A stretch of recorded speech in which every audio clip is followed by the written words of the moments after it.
Alright, hi everyone. Thank you for spending your late at night, lunchtime, or mid-afternoon with me.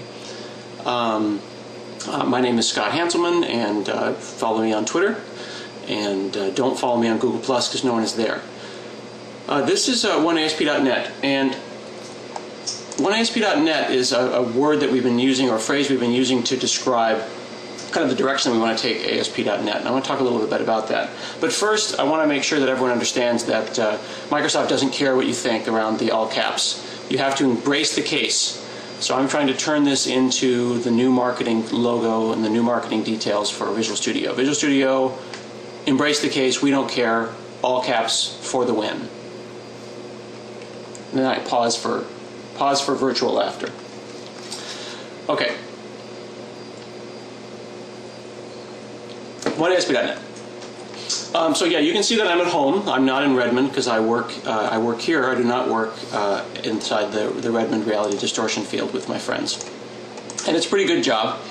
And this is a picture of my office. This is literally my office up in Redmond, and I'm going to talk a little bit about that in the talk and some of the stuff that I've been able to build using aspnet to work better remotely. Working remotely is pretty cool, actually. I do have pants on right now, but I'm not very happy. One of the nice things that working from home for Microsoft is, the benefits are obvious. So we know that Ballmer and Goo are in the org chart here, and then there's Xbox and these other guys. But it's really important to level set and remember that Goo didn't leave ASP.NET. When Goo started Azure and moved over there and took over, he took all of us with him. He took all the angle bracket related and some curly braces over there. So ASP.NET and IIS and all those guys are all over in Goo's organization with him, which is pretty cool. And even though people think that I have this really cool relationship with Scott Goo, it's not nearly as bromantic as you would think. It's kind of more like this. Now, this dialog box we've all spent some time with, and I personally think that this dialog box has done a lot to hurt ASP.NET. I think that this dialog box sets you up for failure. And I don't mean to overly focus on this particular dialog box, but I just think that when you say File New Project, you're ready to get some work done, and you have this image in your mind about what you want to build, and you have this idea that this great ASP.NET application that you're going to create by snapping pieces together from open source in all different locations, but then you're forced to make this decision, and then there's this artificial kind of East Coast, West Coast, Tupac, Biggie, MVC versus web forms decision you have to make. And no matter what you pick here, you're in trouble. Because no matter what you pick, we're going to probably deprecate it next version anyway. So everyone feels sad about this dialog box. This dialog box creates sadness. And I think it splinters the community.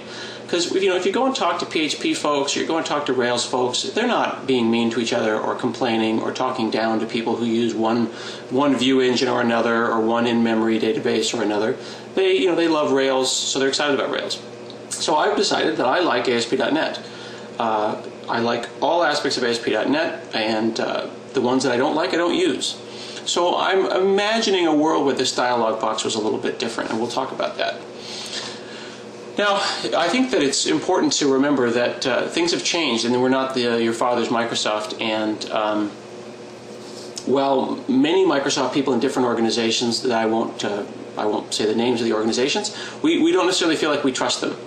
I hope that you guys feel that the work that Phil and Mads and Damien and Scott Hunter and all these guys have done are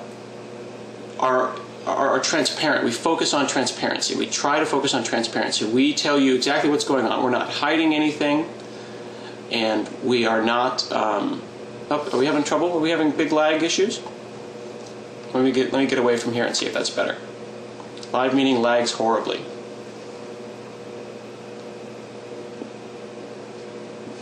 Well, why don't let's remove my video, and let's see if that improves it. Okay, so let's just give it a moment to Maybe my animated GIFs have destroyed the world. My uplink bandwidth is 35 megabits, so rest assured it's not me. Okay? Is that better, guys?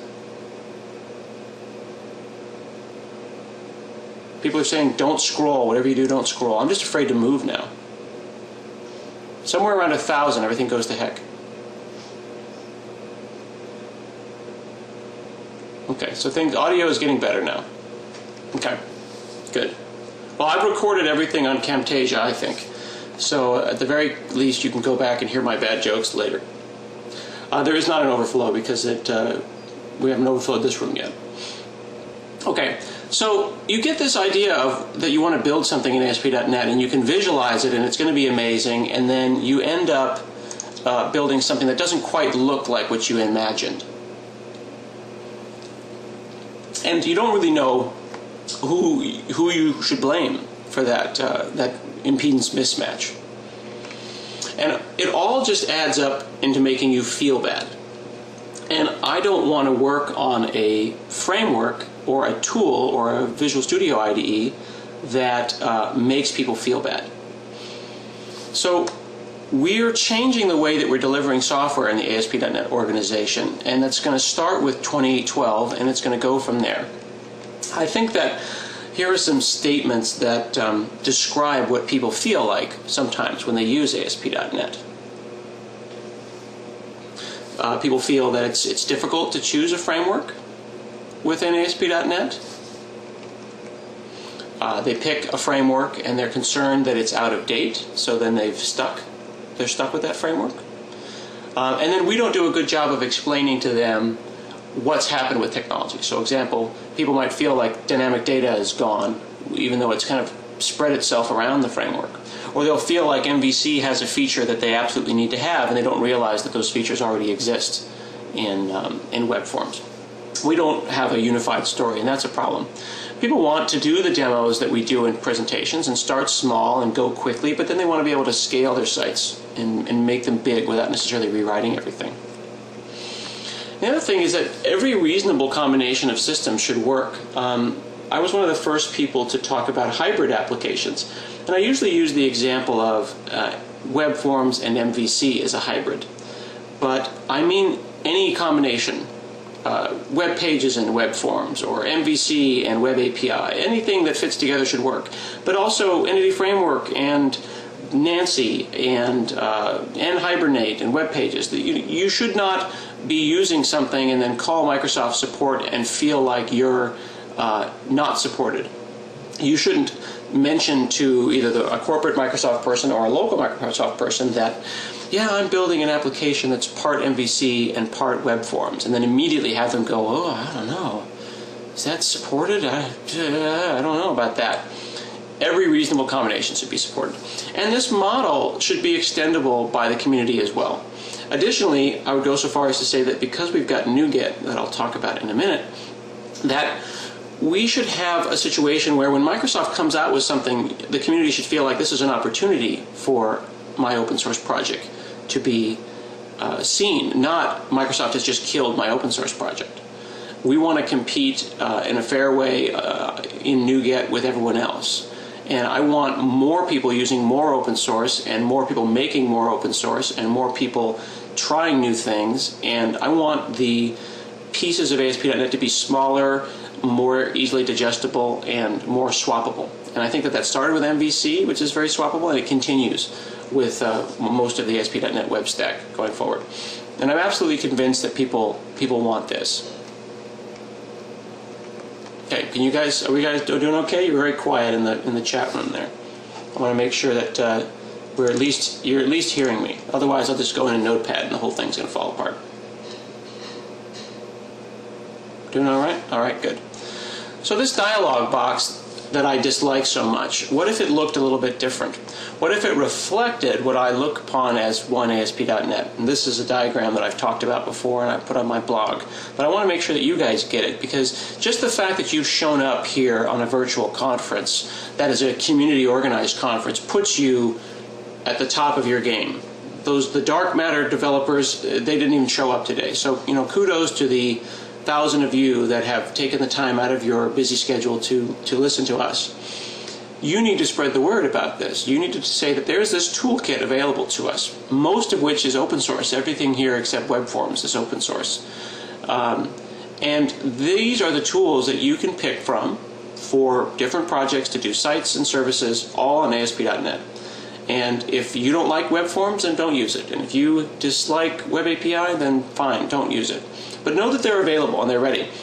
And we've mentioned this before, but since I've got 1,000 people in the room here, it's worth pointing out that we are going to support SignalR and bring SignalR into the fold so that SignalR will be a fully supported part of the ASP.NET. It is just as important as Web API when creating modern services on the web. So, you know, SignalR rocks, Web API rocks, two of the best things that we've done lately. What if this dialog box looked a little bit like this? What if you said File New ASP.NET Application and then could pick from some kind of cafeteria plan where you could say I want a little of this, I want a little of that. What if you could do that and mark favorites, and you could say I want to make a new ASP.NET web application and I need OpenID and membership, I need it to work in Azure, I need it to have a Redis backend and SignalR, I need Web API, and I want to use NHibernate. What if you could do that and you could mark it as a favorite? That would be pretty awesome. Problem is that much like eating a banana, there is a timeline where things work out when it comes to shipping software. And Visual Studio has this long ship cycle, about 18 months or so. And then there's this time, there's this window where it's good to check stuff in and it's really useful to get things into the product. And the web doesn't work like that. People are going out of their way to do small, interesting, and influential bits of code that don't fit into the timeline of a large monolithic IDE. So the IDE is moving away from a monolithic format. It's more like an Eclipse or like a Sublime with a series of plugins, and those plugins load when appropriate. And the ASP.NET team is trying to do that as well. So much so that we've pulled out all the templates and all of ASP.NET out of Visual Studio such that it is effectively an out-of-band piece of Visual Studio that we're going to update. So when ASP.NET 4.5 ships with Visual Studio 2012 very soon, you're not going to see the last of us. You'll see, possibly in the winter, maybe quarterly, we're still figuring it out, updates to not only ASP.NET but the tooling, because the tooling we've put a lot of work into, but the web continues to move faster. So if Visual Studio is updating every 18 months, we don't want to necessarily change everything about ASP.NET every 6 months, but we do want to recognize that there's interesting work going on. Small pieces of work that are influential and exciting, like client-side templates, rewrites to jQuery, new mobile techniques, things like Ember, things like Backbone, client-side MVC. We want to make a product that people in the enterprise can count on, but we also want one where we can surf the speed of the web at the same time. And doing that in a modular fashion is, I think, the way that we're going to be able to pull that off. So, this is just brainstorming, but, some kind of catalog all powered by NuGet where you could go and rather than, say, file a new project and have a fork in the road, you would pick from a series of pluggable bits, and those bits could all plug into a central core. So, for example, here I could take an empty project and install web pages, MVC, and web form and have them all work together. Now, this is a vision, this is a dream, this is something that we're working on. We might not ship it by Christmas, we might not ship it by next summer, but this is a direction that we want to go because people want choice. And if we're going to be open source, being open source is a part of that, but also being a member of the community is a part of that, and I want you guys to know this. And NuGet is really doing a great job right now. Let me look at the stats here for NuGet. If we go to stats.nuget.org, take a look at what's going on over here. I think NuGet's got something like 6 million downloads right now. We'll see if everyone's going to hit the thing at the exact same time. And I couldn't be happier with NuGet, but NuGet putting open source libraries up there is just part of it. I'm not sure if folks have downloaded WebMatrix yet, but it's using NuGet in a pretty creative way as well. I'll show you. While the NuGet statistics are coming up, I'm going to go ahead and just launch WebMatrix. And when I fire up WebMatrix,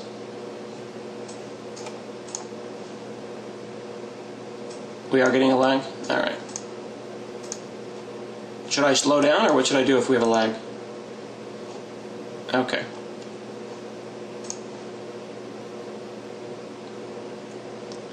If I click on Gallery in WebMatrix, this extension gallery is itself powered by NuGet.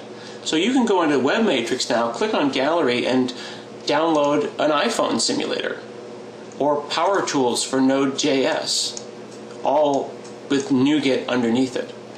Git for WebMatrix. WebMatrix is giving us a bit of a playground for doing stuff that you might see in future versions of Visual Studio. So I would encourage you to check out WebMatrix as well as a lightweight tool for some of the sites that you're doing.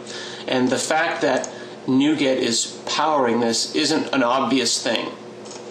It's not obvious at all, in fact, which is kind of cool. We've got a lot of really interesting ideas around NuGet that we're going to be able to do. Looks like I've gone and I've crashed our stats site here. So much for that master plan. Bring that up later if it works. And people have probably heard that ASP.NET MVC, Web Pages, Razor, and Web API are all open source with contributions. And this is just one example of what we're open sourcing, and hopefully we'll have more things to share with you soon. Because open source is not just about releasing the source and getting it out there, but it's also about acting in a transparent way. Now, oh, here we go. Here's the stats for NuGet. Turns out it was bigger than I thought. It's 15 million, almost 16 million package downloads. So we're doing pretty well on NuGet. But more than just downloading libraries, it's also interesting in NuGet to be using it for stuff like WebMatrix. And I'll show you some more examples as well. Now, I was at a conference recently, and after the talk, this guy said, why you no show new stuff? So I thought I would show you some new stuff. And hopefully this will work out. And then Javier, maybe you can sit with me here and we'll kind of go through it, and I'll show you new stuff, and you can tell me whether or not the lag is the problem. All right? Okay, cool. So we'll just run through these as fast as my upspeed connection can handle it. Let's see how we can do this here. Okay, so how many monitors does one man need? Let me see here. Okay, so let's talk about new stuff. Here we go. Here's something fun you guys might get a kick out of. These are things that you don't have right now. These are things that you hopefully haven't seen yet, or unless you've watched every single presentation that we've got here at aspConf, you haven't seen. So this is what you will get when you say File New Project in Visual Studio. Hopefully, if we pull this off. So I'm going to just go ahead and run this. Let me know when that's updated, Javier.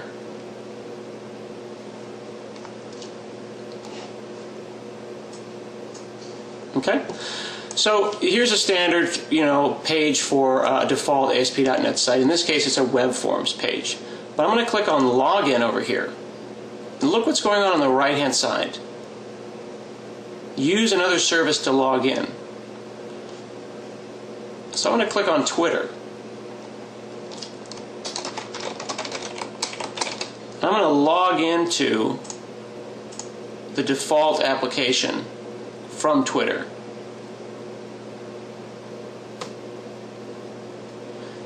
Register with your Twitter account as Hanselman. And now look over here, it says hello, Hanselman. I can click on that. Tell me if you can see this over here. I can add additional external logins like Facebook and Google and log in with those as well.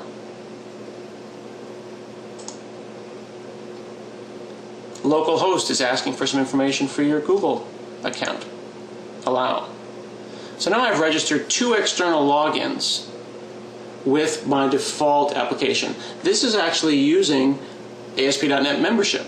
We've got one additional table and a small change to membership, and you'll be able to take your existing applications and have this feature as well. This is going to be by default, so everyone will get social logins by default when they start with a new ASP.NET application. If I go down here to the global ASAX, you can see we've kind of tidied things up a little bit. It's not quite as complicated. We're implementing that default app start folder that was pioneered by David Ebo. As Damien Edwards says, all of this in the new default templates.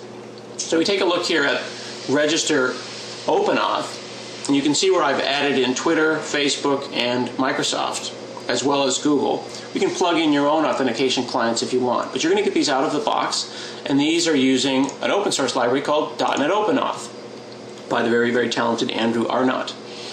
So all out of the box. And here I'm using web forms to do this. You'll get this with MVC and you have this with web pages as well. So that's pretty awesome. This is a comparatively small thing, but when you add up dozens of small things like this, you get a much more interesting, much more pluggable, much more agile framework. By the way, notice also up here at the top of the screen where I've got Google Chrome. If you haven't played with Visual Studio 2012, see how I can pull this down? I've got iPhone in here, I've got Safari, I've got Opera. I could go and run this exact same application on an iPhone.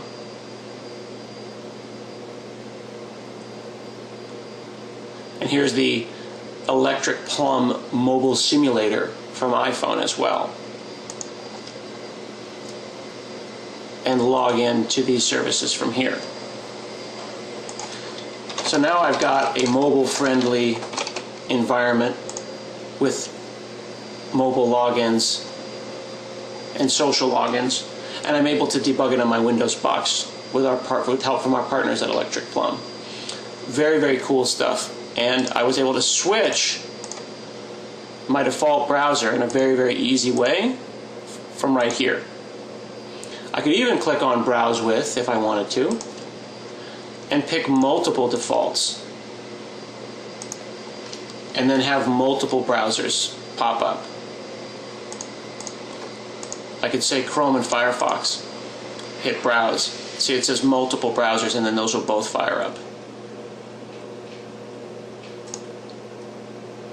It's just a small example of kind of smoothing the way. We've gone through the entire kind of web development process and tried to make changes. If you saw Mads Christensen's talk, he speaks about this a little bit around some of the cool CSS features that they've added. So for example, here is the CSS editor. And we've gone through the CSS editor, the HTML editor, the JavaScript editor, and made sure that you've got the kinds of features that you would expect across them all. That you wouldn't go to the C# editor and feel like it's more advanced. If you can go to definition in C#, you should be able to go to definition in JavaScript. The CSS editor is just crazy innovative. You've got things like color picker. These are the colors that have actually been populated from this document. If I pull that down, I can pick those colors and they'll change. I can even do things like opacity, switching from hex to RGBA. We've got extensive snippets.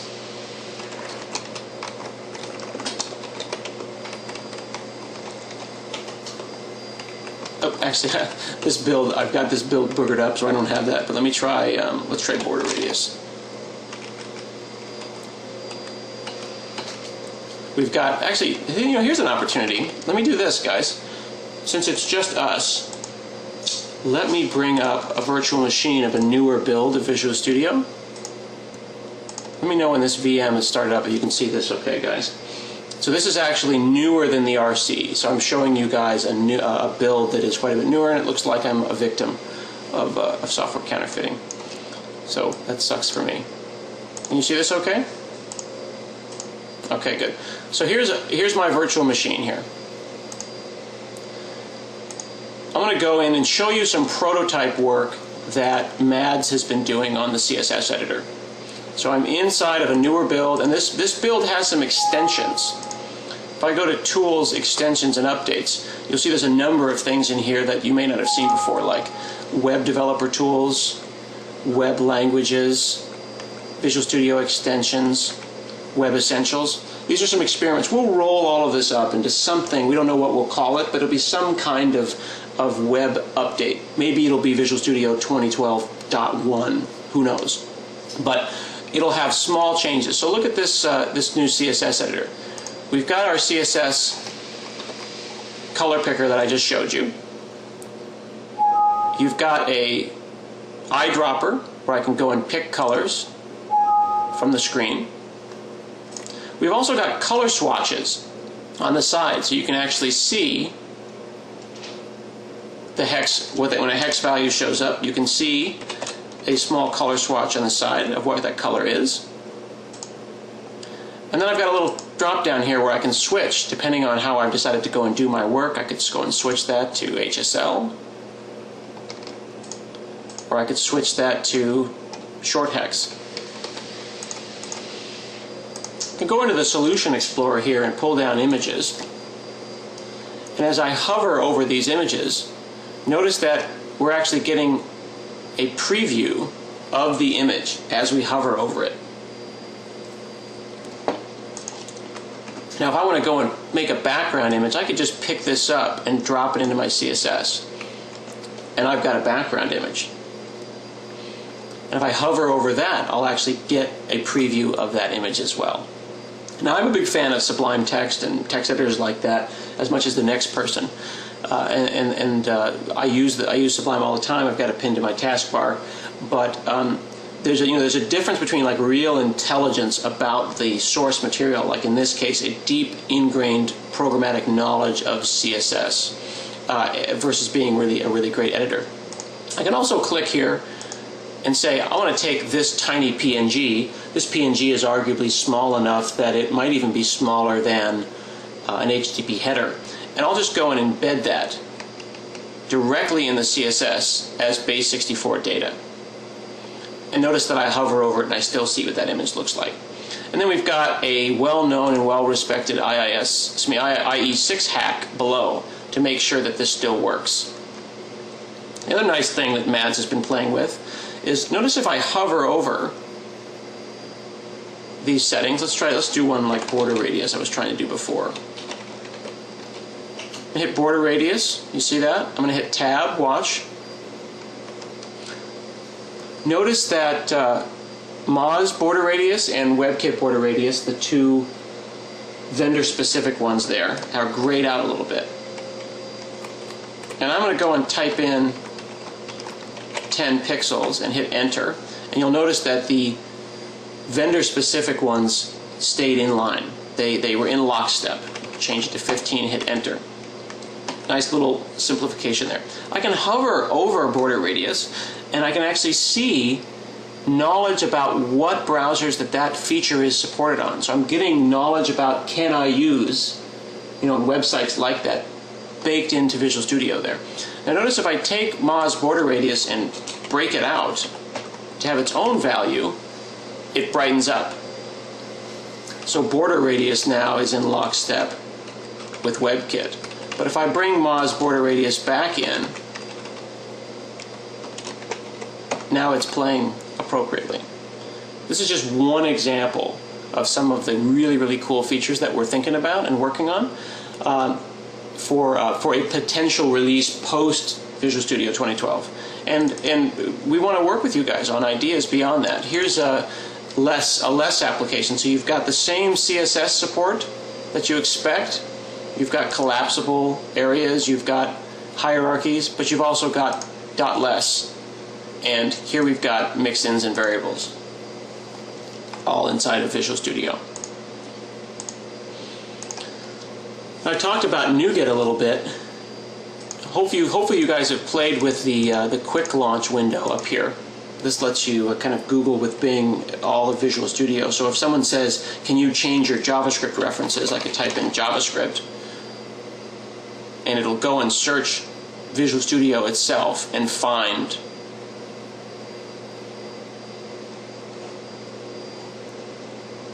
text editor JavaScript formatting or text editor JavaScript general, and I can go right to it. So instead of saying, where do I go to find fonts, and say tools, options, environment, fonts, and colors, I just type in fonts and I go right there.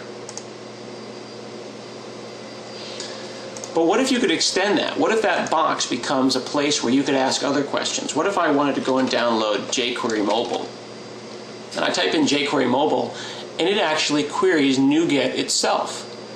Hopefully you guys have all downloaded NuGet 2.0. I would encourage you to do that, especially if you're overseas or in a low bandwidth situation, because the payload for querying NuGet is a lot smaller, particularly around IntelliSense and completion. So I've typed in jQuery right there.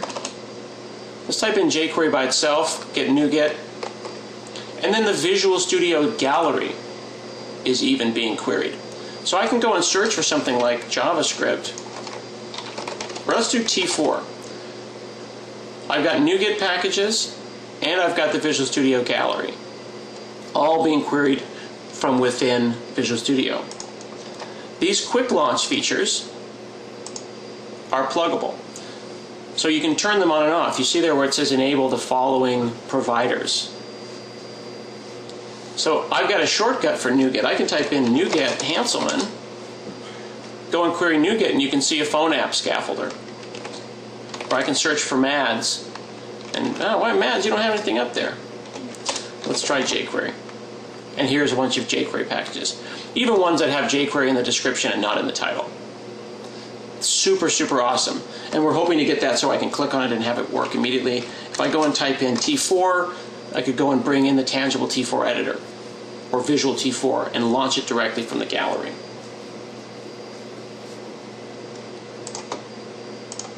And I'm still a victim of software counterfeiting.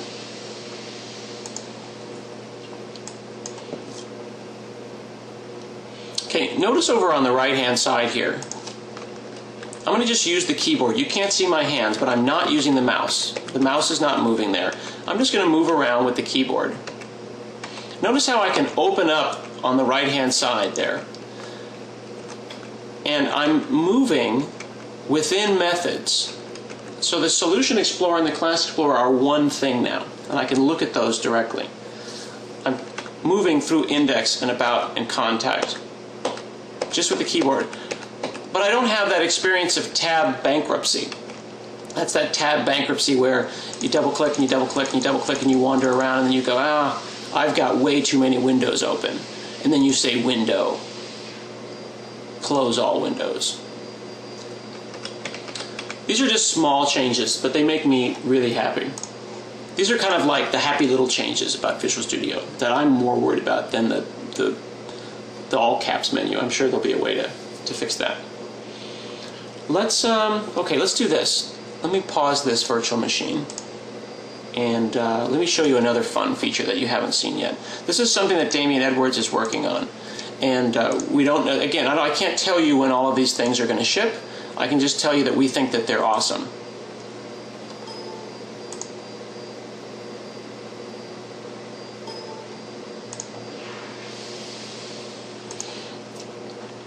Okay. So let's see if this works here. So here's a sample site. And I'll go ahead and run this site in click Chrome.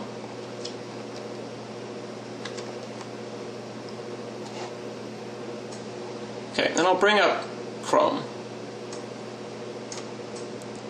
Tell me when that's updated, Javier.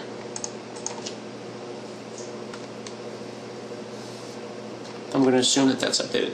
See how it says foo.aspx? That's because there's a file called foo.aspx. This is web forms. But I'm going to remove foo.aspx and just make it foo. And then I'll click on this click me and look at the status bar there at the bottom. You see where it says foo/bar/34? We're on the foo.aspx page, but the URL doesn't represent it. This is more than just routing, which ASP.NET Web Forms developers have had available to them, have said that they've wanted, but haven't actually used since .NET 3.5 SP1. This is something that what used to be called Smarty Routes, and now it's called ASP.NET Friendly URLs, and we're trying to figure out how we want to ship it and how we want to make it work. But it brings something really, really interesting to the web forms developer who wants to have a web forms experience, but a really, really great clean URL experience as well. So here I've said /foo/bar/34. Anything in the first URL segment will automatically go to foo.aspx. So if it was bar, it would go to bar.aspx. But we've got additional segments in the URL here. That's really, really interesting. Take a look at this. We've got for each segment in request.friendlyURL segments. Time for me to shut off my my link there.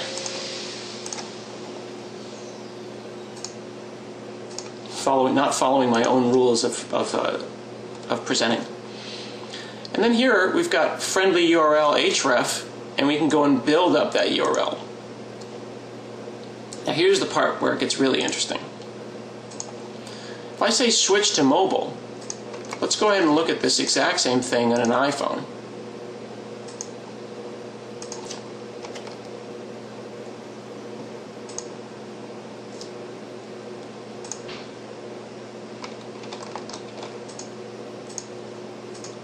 Oh, it's a shame. Oh, there we go. Foo. There we go. So look at the URL. foo/bar/34. So we've got foo/bar/34. We're in mobile, in web forms. And we've ended up launching the mobile page. So you're getting a mobile experience just like the one that you get in ASP.NET MVC. So web forms developers can create not only sites that have friendly URLs, they can manipulate the friendly URL segment in a very friendly way that's familiar to them, but they can also make mobile sites like this. So foo.aspx got requested when we said foo in the desktop, and foo.mobile.aspx got requested when we got it in the iPhone simulator. Again, the iPhone simulator is from Electric Plum, and I brought it down with NuGet using Web Matrix, so you can check that out. So that's something that Damien's working on, and it's super interesting, and he's got some samples here. The sample that we just showed you there was actually in .NET 4. So he's got a sample for both .NET 4 and 4.5. And we think people are going to dig that as well. And there'll be a mobile view switcher that's been implemented as a user control. And for those of you that are having fun talking about the all caps stuff, I think that of all the things that I've shown, whether or not the caps are there is probably the least interesting of them. But I could probably go up here and say hide menu, and then search Visual Studio Gallery and hide the menu completely if it really bothered you. Or use anything like Visual Studio commands to change that. I honestly think that all caps are the least of our problems right now. We should be focusing on functionality and not aesthetics. So that's the ASP.NET friendly URL stuff, which I think is pretty rockin' sweet. So kudos to Damien for that. So we've seen some stuff from Damien, we've seen some stuff from Mads. These are all kind of things that they're thinking about doing that haven't actually done. It's about making your life easier. Exactly, thank you very much. Let's go and make a new project, and we'll go to web. And I'll just make an empty one here, just for now. Actually, you know what I'll do? Rather than an empty one, I'll make a web API project. Here's the MVC4 dialog. I'm hoping that all of these dialogs will be integrated so that when we say file new ASP.NET application, we'll pick from an integrated, unified location and we'll be able to put in the things that we want. And I'll hit OK. You notice in the lower left-hand corner it's going and bringing the NuGet packages that we need for this particular project and creating this project. This is going to be an ASP.NET Web API project.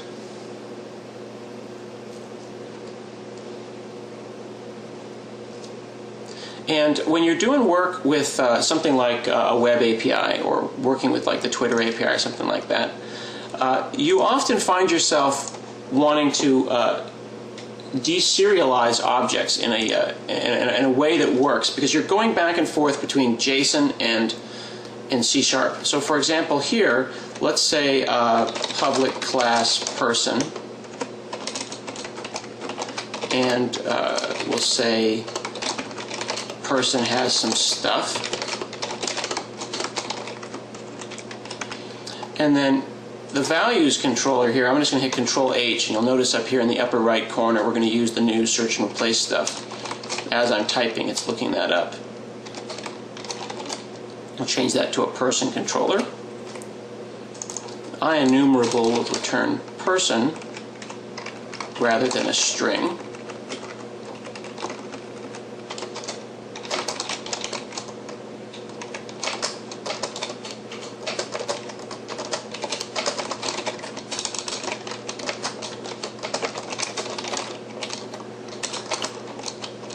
Okay, so there's a person and here's some other people.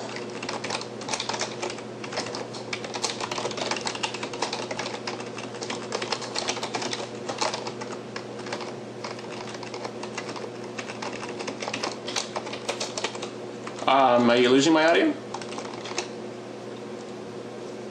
You can hear me now?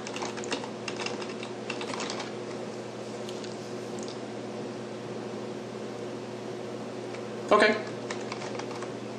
Okay, it might be trying to like make it quieter because I am typing.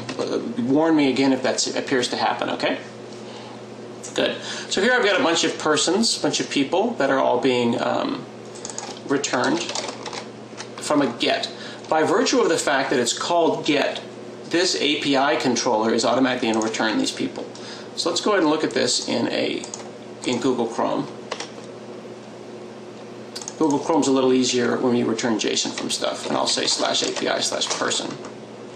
And automatically I get back XML representations of this. I've got an XML representation of that array of person. Now I can take this information now and I'll load up Fiddler.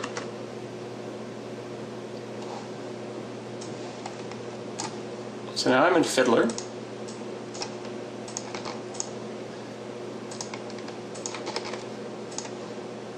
And I'm going to say accept JSON. So I'm saying I don't really want XML, I want JSON. And now I've got the exact same thing as JSON. So I've asked for one endpoint, I've asked for a resource from one endpoint. You can imagine that I might ask for it as a vCard and get back a vCard. You can imagine that I might ask for a PNG and get back a picture of these people. I want to go and take one of these people and go back over here, and I want to put a breakpoint here on line 38. So I want to actually post a person directly to this location. Okay? We're going to post to the same URL, and just by virtue of the fact that it's called post, it'll go there. So let's go back over into Fiddler. And one of the things that's nice about Fiddler, actually people don't realize that you can do, is you can actually pick up a call that you liked and drag and drop it. I've seen a lot of people do this in a manual way. You just drag and drop it there. And we're going to change this get to a post. I'm going to post in a new person.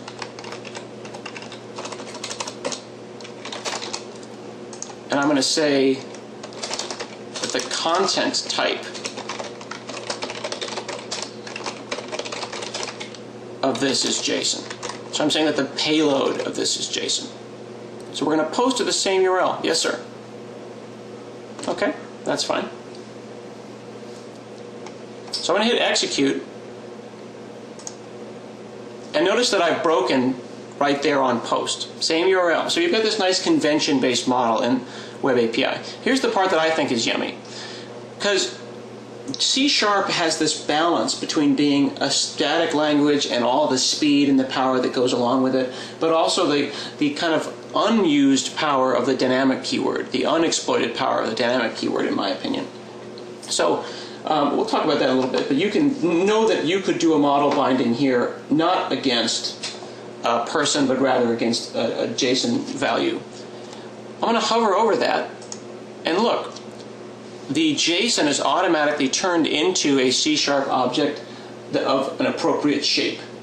Because person was shaped the same, the model binder handled it for us, and we've got posting of a person directly here. So that's pretty cool. But what if it's complicated? Again, you see the Microsoft guy go off and do these things, and then you say, wow, but then the object becomes really complicated, and it doesn't really reflect reality, and it becomes too unruly. Well, you could use dynamic objects, and you could certainly find your way around that with dynamic. But what if you went up somewhere like Twitter? Here's an example of a tweet. A lot of people pick on Twitter, and myself included, and they say, how come they aren't scaling well? Because they've only got 140 characters they have to worry about. Well, it turns out that the metadata associated with the tweet is actually quite large. So this is a sample that I've copy-pasted directly from the Twitter website. Okay, this is an example. This is an instance of JSON. I'll copy-paste this in here, and I'll stick it down here at the end. Now, this is the JSON that I've copy-pasted down here. I've done a couple of things wrong. Of course, you can see that I've pasted it in the middle of my C# file. And then I've also kept those line numbers that I copy-pasted from on the website. So I'm going to hold down the Alt key, and I'm going to do a rectangular selection in order to get rid of that.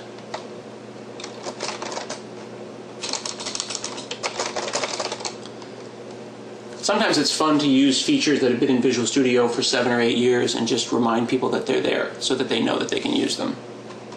So I've just removed that little chunk of text there. And now I'm going to go and copy-paste this back. I'm going to pull this back out.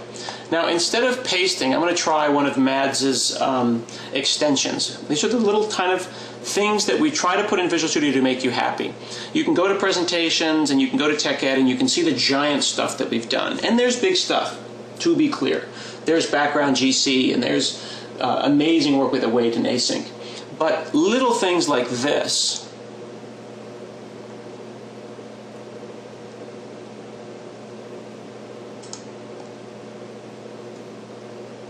make your day-to-day life easier. So there, we've just pasted an instance of some JSON into class definitions of that JSON that would then serialize into that format. Paste JSON as class. This is a kind of a playground example. This is currently implemented as a small extension. But this is the kind of stuff that we're going to hopefully see on a regular basis. And we'll try to bring it into some format within the kind of Web Essentials name or the web tooling that we've externalized. So remember when I said before how I really want to change this dialog box. This dialog box is not going to change for the release of Visual Studio 2012. But this dialog box could absolutely change post-2012. And by post-2012, fortunately, I don't mean 2014. I mean maybe Christmas, maybe spring. We want to be able to make good things happen to Visual Studio such that if you're on the bleeding edge and you want to use new and interesting stuff, you can do that. And if you are not quite on the bleeding edge and you want to count on things, you can absolutely count on Visual Studio. One of the nice things about .NET 4.5, of course, is that it is a upgrade to .NET 4, and a lot of these features that you can do, you can run your .NET 4 application and it will work as before, but then you can add in new features like routing, features like Smarty Route, features like web forms model binding. You can add those features after the fact. I think it's pretty cool stuff. So let me show you one more fun thing that just makes me proud to be a .NET programmer. And I've only shown this to a couple of folks over in Scotland in my trip last week, but I thought you guys might get a kick out of it because Damian Edwards, myself, Rafael Rivera, and David Fowler have put work into this, and we've got all this particular code I'm going to show you up on GitHub. And this is kind of not an ASP.NET project at all, but it makes a really interesting statement about the ideas that I've talked about where it's all one ASP.NET. And I would even go so far as to say it's one .NET. I am unapologetically a C# developer. I know IL. I've forgotten a lot of C++. I've written some really bad Python. I'm a lousy Ruby programmer, but I know C#. And a lot of ASP.NET programmers feel guilty, they feel sad, they feel alone in their technology choice. And they might say, well, I'm just a web forms programmer at Little Debbie Snack Cakes. How could I go and build an interesting end-to-end scenario that does something complicated? Well, you know C#. People need to give themselves credit for the power of the .NET ecosystem itself. So let me show you something that I built. This is my cart. Remember I told you at the beginning of the talk that I work remotely. This is the account at work that my cart talks on. So I'm going to go and call this cart, and I've got a little WPF application. There we go. Can you guys still hear me? Just chat me and tell me you can still hear me, because now I'm talking to myself in Redmond. Yes? Okay. So this is my office right now in Seattle. And there you see there, a guy just walked by. So this is my office in Seattle, and I just wrote a little calm automation thing that talks to this. And I thought that was kind of cool. But I wanted to be able to control this remotely. So I went and wrote a little chunk of code using some open source libraries to control this camera. And I went and made that. Oh, by the way, I wanted to point out something. This is a fairly large project with a lot of things in it. Notice that Visual Studio came up right away and was immediately responsive. We've got asynchronous solution loading happening there. So one of these projects here said loading, even though the Visual Studio was completely usable. The website loaded asynchronously, which I thought was cool. So I've got this core library, and the core library, notice that I can explore it over here without looking at the source. I've got move and I've got zoom. Okay? And then I wrote a little console app, and the little console app would go and move it. Here's the extraordinary source code that I created for this. I know that it may make your eyes burn. It was either that or a switch statement, so I honestly couldn't. It's pretty amazing though, isn't it? It's extraordinary. I'm saying that with tongue firmly in cheek. So this is the console app that controls my camera locally, so I can pan, tilt, zoom my camera. So I said, okay, awesome, I've got this console. Then I went and wrote a little application that would listen to do that on a website. So here's the website, and I've got buttons that are just HTML5 input type equals button, and then I've got data key, data X, data Y. And at the very bottom there, I've got a little bit of JavaScript to go and post that stuff. Very nice. Very simple. I've even got navigation keys so I can use the keyboard to control this thing. However, I need to VPN into work in order to connect to that camera and control it from here in Portland. And that was enough to be annoying that I didn't want to do it. So I thought, how am I going to punch a hole into the firewall here? And remember, I'm just an ASP.NET programmer. But so far, I've got a little class library that's reusable. I've got a console app. I've got a website. I went and, with my highly advanced XAML skills, I drug 6 buttons onto a grid. This is what the maker of Baby Smash is able to do in XAML. Again, I'm trying to point out that this is not complicated stuff. Okay? And we thought to ourselves, how are we going to talk to this remote location? Well, David Fowler had the idea to use SignalR. And if you haven't checked out SignalR, I would encourage you to check it out. He said, let's relay up to Azure and then back down. Look, hey, they're in the room. That's so awesome. Okay, so there's David Fowler right there, and there's John Galloway. Apparently not working right now. But back to work. So I'm going to log into Azure. That's awesome. So here's Azure. Oh, that's fantastic. Thanks for doing that. So see where it says Hanselman Link Relay. I've got this application that's running up in the cloud. That's a tiny little free website that's running up in Azure. And I've deployed it with Git. Now, those buttons that we just looked at, those controller buttons, they're going to go and use async and await, and they're going to go and post a move up to SignalR. They're going to say, go and move and zoom. And then on the other side, there's an application that's running, a listener, and that is, look at lines 58 through 65. That is saying, on the event move, call my little library, the same little library that I use on the website, the same little library that we use on the console app. Here's the best part. What does the code look like on the server? What would a cloud-based, scalable, multi-camera relay hub server look like? That's it. That's the entire thing. It's as if the cameras are in a chat room together. And the group name is just the computer that has the camera on it. So I can now control an infinite number of cameras if I like to, and I've got SignalR doing it. Literally 3 lines of code and 3 functions. And I submitted it up to Azure using the free websites that I've got with my 3-month trial or whatever I've got on Azure. So let's see if this thing will actually work. So you see these buttons here.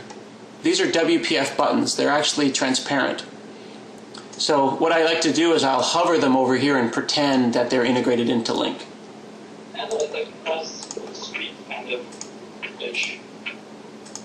Absolutely. So right now, this means that I don't need to have VPN open to work. I can go and control these. I can just run these buttons. I'm posting JSON automatically up to Azure, relaying it back down into work, and controlling this camera remotely. And I did it all, not because I'm clever, but because I know C#. And I was able to put up a website using Git in about 5 minutes. And the total amount of time I put into this was 4 nights of about 3 hours each with the help of a couple of friends. Really, really fun, interesting project that made me feel enabled as a developer, because as a C# developer, I don't get to do stuff like this all the time. But then I realized with C# I can use NetDuino, and I can use WPF, and I can use Windows 8 Metro apps, and I can use ASP.NET and MVC and SignalR and Web API. I can do JSON-based APIs. I can do XML-based SOAP stuff and enterprises. The world is my oyster, and it is just so darn satisfying to be able to control this stupid thing without any browser windows, without any VPN in. And of course, VB counts too. So yeah, don't feel bad about that. So thanks, guys, very much for chatting with me today. And I hope that you enjoy the rest of your wonderful aspConf. And we'll talk to you again soon.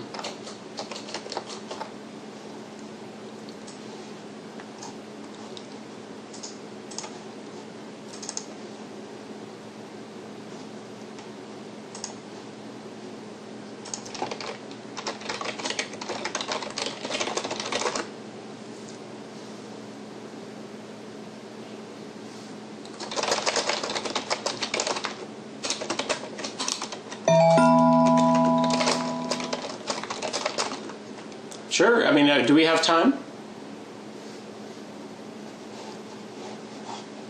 Sure. How do you want to do it? Is this like a live meeting question thing? And or Jabber?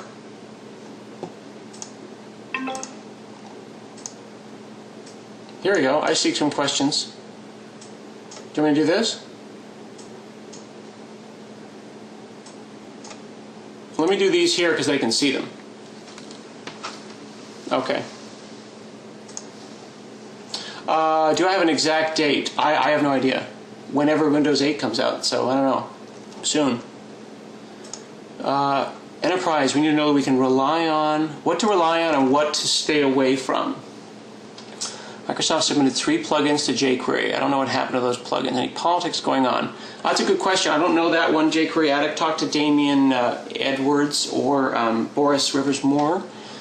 But you can definitely count on the ones that we ship. As far as plugins, I mean, jQuery plugins are always a bit of a crapshoot. You have to just get a sense of whether or not it's being supported and it's being cared about or not.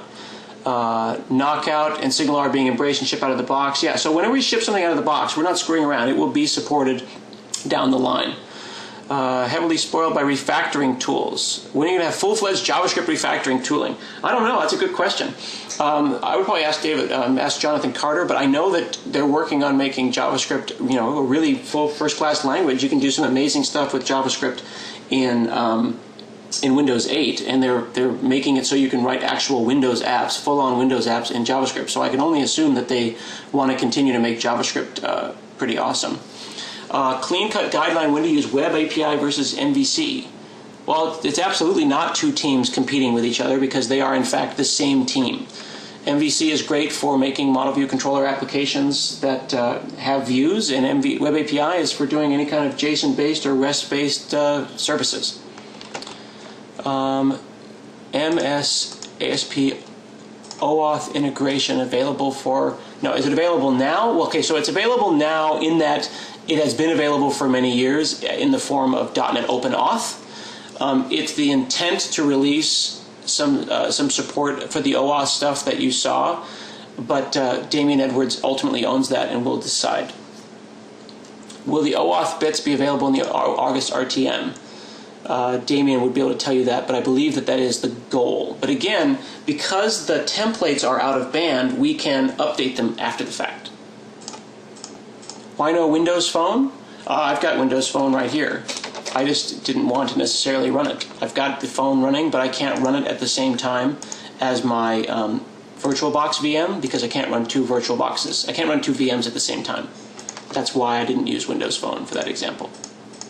But yeah, I mean, more power to you.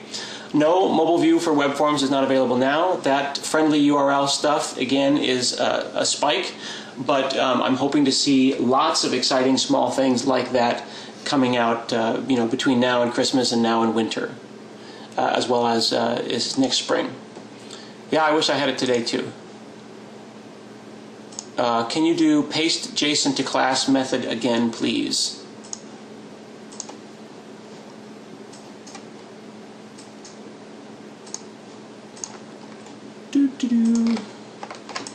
So there's the JSON.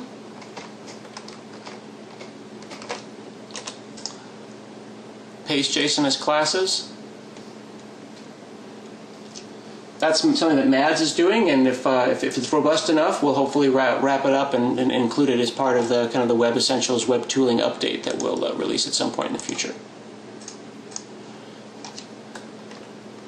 A few dialogues. Will we ever get new versions of tools, fonts, colors, tools, keyboards, tiny lists, use number of items, resizing?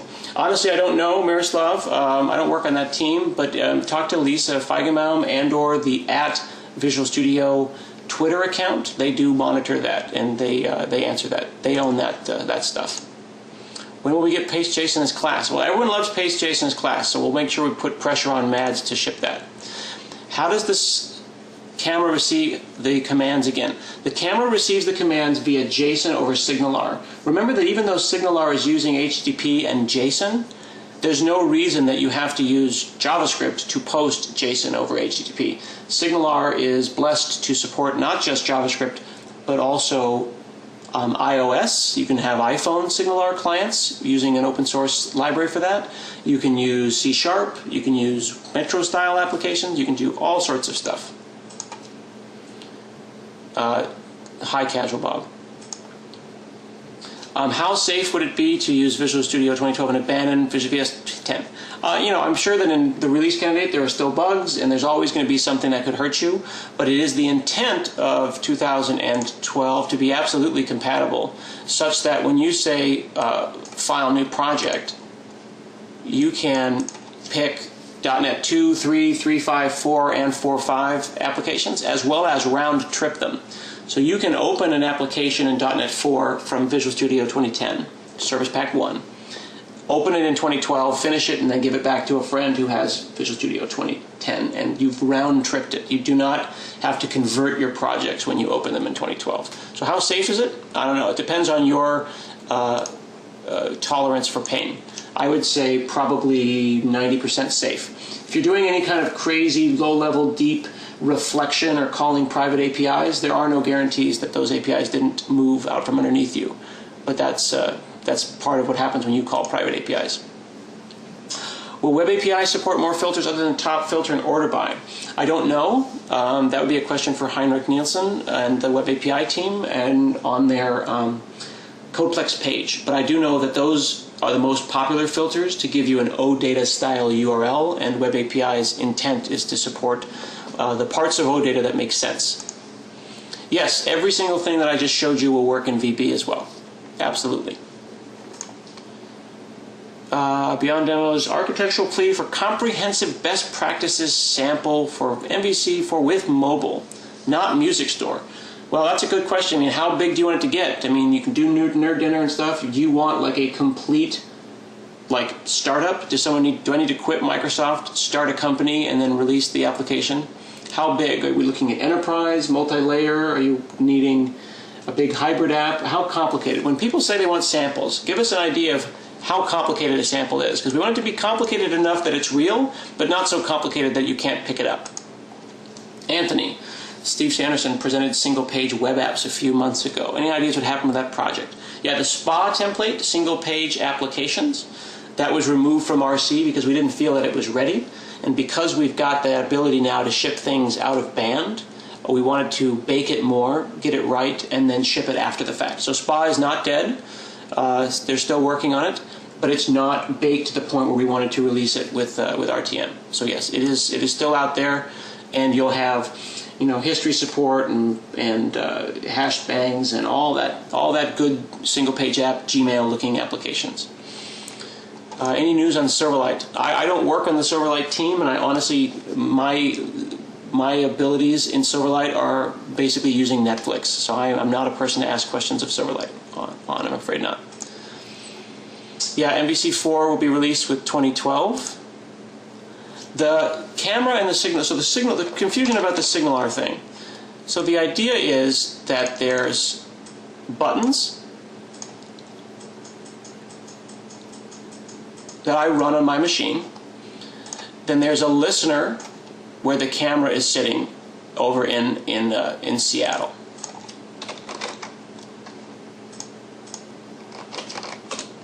And the listener in Seattle is just a WPF app. And over here, it's just a WPF app. It's just buttons. And then there is a relay up in Azure. And it sits up in Azure. And we basically just have JSON go up to here, and it listens. So imagine that there's a connection directly from the buttons into the WPF camera looking application here. This is the app that controls the camera. And we're sending JSON over that. But think about it in terms of two people. This is a person in a chat room, and this is a person in a chat room. So when the buttons say, hey, move, he says, oh, I just saw someone say move, so I'll move. That's how that works.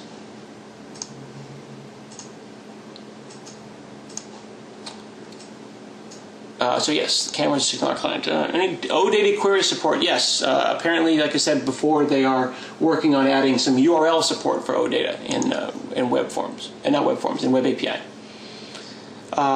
SAS less. Auto builds of CoffeeScript and less and things like that. So you could do that now, trivially, just like this. So here is using bundling and minification, and here is a CoffeeScript file, and you could just make a coffee minify, and all it has to do is just call a CoffeeScript compiler and implement, derive from JS minify. You can do the exact same thing with things like less or SAS. So here I'm just doing less.parse using .less and processing less files directly as well as minifying them. So you're getting the CoffeeScript compilation as well as the minification. So Are we planning? Yeah, go ahead. Am I going too? Sorry, I'm going as fast as I can. Well, all right. I'll go even faster. Is a camera sample available to download? Yes. GitHub.com/Hanselman. Are there any other paste to class items? I think there already is a paste XML to class, but if you wanted one, talk to Mads, work on it. Remember, guys, that it's open source, so we need to work on these things together. Asking is one thing, working on it together is another. Need a guideline on when to use Web API versus WCF REST. I think doing REST Web API is the way to go forward. Doing SOAP, I think WCF is the way to go forward. That's my opinion. Why can I not see this conference on an Android device? Because it uses live meeting. Am I the only developer that likes all caps? Yes, you are the only one, Jimmy. I don't know anything about WIF on MVC4. Probably not out of the box, but you could certainly download a template after the fact. You can scale out SignalR on web farms. You could do them with SQL Server, Azure Service Bus, or Redis. So you could write your own, but right now Redis, SQL Server, or Azure Service Bus is how you scale it out. We talked about Web API OData. I don't know when Join will be there, but you could certainly ask Heinrich and that team. Any advantage including jQuery as NuGet packs versus hard-coded? CDN is a very personal issue, so I don't think there's any value in favoring one CDN over the other. What is my favorite joke? Two cannibals are eating a clown, and one says, "Does this taste funny to you?" Is there a simple future roadmap? Yeah, I don't know, man. I'm not a Windows 8 guy, so I can't tell you about Windows 8 stuff because I just don't know. Try Tim Hewer. Quick launch. Can you point to a local NuGet server? Yes, absolutely, you could. It's just going to query NuGet. It'll do it from the NuGet stuff that's set up in the NuGet library stuff. And yes, Scotland was lovely. I don't think VS does detect when the CSS embedded images change. So if the image changes right now, there's no metadata. You would have to regenerate that. I mentioned Less than Sass already. We might not support it, but that's the kind of thing where the community can step up. Is it possible to add additional vendor prefixes? We've already added all Opera prefixes, so all major vendors are added, but yes, they could certainly be added after the fact. For samples, make a front end to a Northwind or AdventureWorks. That would exhaust all the CRUD features. Most main change in Visual Studio about Ajax, the most important new tool. I would say Java, really, really, really good JavaScript IntelliSense. What about security? We go through the same security passes and the same kind of security gates that we always do. So there's nothing new around security, but there's nothing old. We don't mess around when it comes to security. Yeah, JavaScript refactoring would be awesome. Yes, again, the camera application is open sourced at GitHub on my website. Thank you. Minification sucks much less in 2012. Minification is very nice. Are any of these features for Visual Studio 2010? No. Everything that we're doing going forward is 2012, but that's the nice thing is that you can use 2012 to use your 2010 stuff. 1 foot. Thank you, Bart. This will be the last question, except for these other questions. NoSQL? Don't know. OAuth? Yes, it'll be built in to the project template. That'll be the goal. And we're going to take this one offline because this is super long, but I'm going to copy-paste that because this is good information. Thank you, Paul. All right, that was a lot. That was pretty good, wasn't it? I'm going to be done now? Paul, follow up with me on Twitter. Are we good? Did everyone leave?